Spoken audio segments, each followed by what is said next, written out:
गणपति जी वाट विधि। बुधवार का दिन विघ्नहर्ता गणेश जी और बुधदेव के लिए समर्पित है। धार्मिक मान्यताओं के अनुसार यदि आप बुधवार को पूरे विधि विधान से गणेश जी की उपासना करते हैं तो आपके घर की सारी परेशानियां हमेशा के लिए दूर हो जाएंगी। साथ ही बुधदेव बुद्धि और ज्ञान के प्रतीक हैं। बुधवार को करें व्रत। बुधवार का दिन गणेश जी का होता है। यदि आप बुधवार का व्रत करते हैं तो इसका फल आपको निश्चित ही प्राप्त होता है।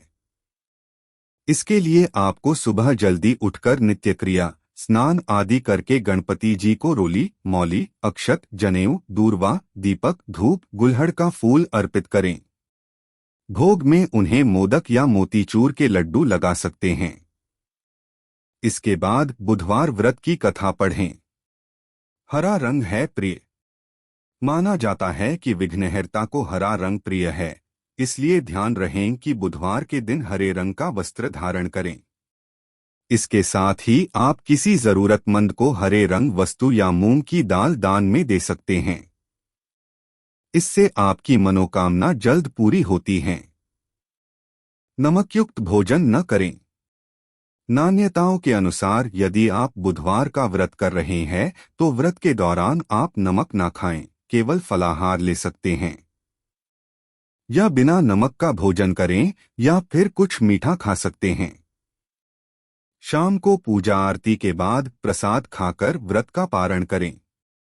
इन मंत्रों का करें जाप। बुधवार को आप बुधदेव का स्मरण करने बुध यंत्र की पूजा करें। साथ ही उन्हें जल में हरी इलायची और कपूर मिलाकर अर्घ्य दें और ब्राबरी ब्रौ सक बुधाए नम मंत्र का जाप करें। इसके बाद आप गणेश स्तुति और गणेश चालीसा का पाठ करें और फिर आरती करें। व्रत करने से पूरी होती है मनोकामना।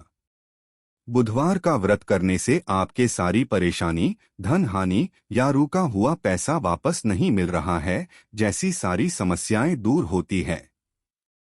बुधवार का व्रत करने से घर में यदि लड़ाई झगड़े अधिक होते हैं तो नियमित रूप से व्रत और पूजा पाठ करने से आपको निश्चित ही परिणाम देखने को मिलेंगे। इसके साथ ही यदि आप या आपके बच्चे का मन पढ़ाई में नहीं लग रहा है तो इसके लिए भी आप व्रत या गणपति जी की उपासना कर सकते हैं। एक समय किसी नगर एक साहूकार था। वह बहुत धनवान था। साहूकार का विवाह नगर की सुंदर और गुणवंती लड़की से हुआ था।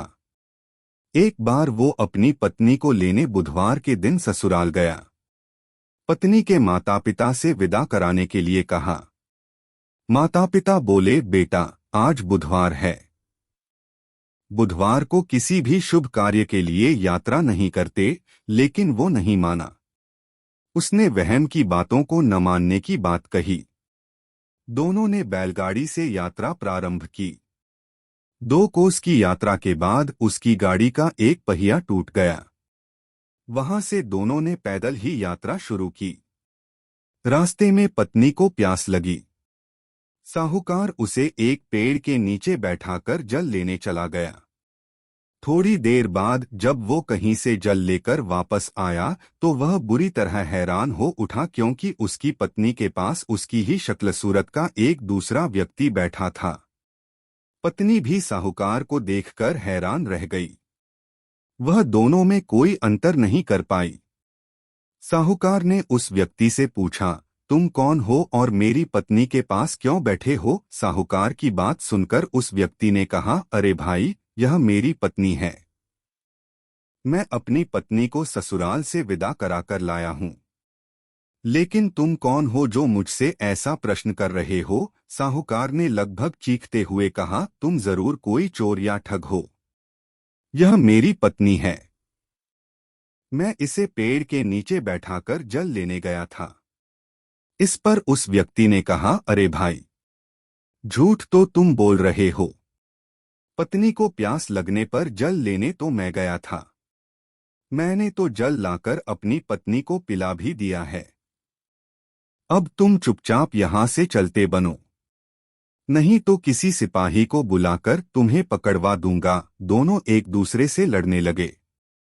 उन्हें लड़ते देख बहुत से लोग वहां एकत्र हो गए। नगर के कुछ सिपाही भी वहां आ गए।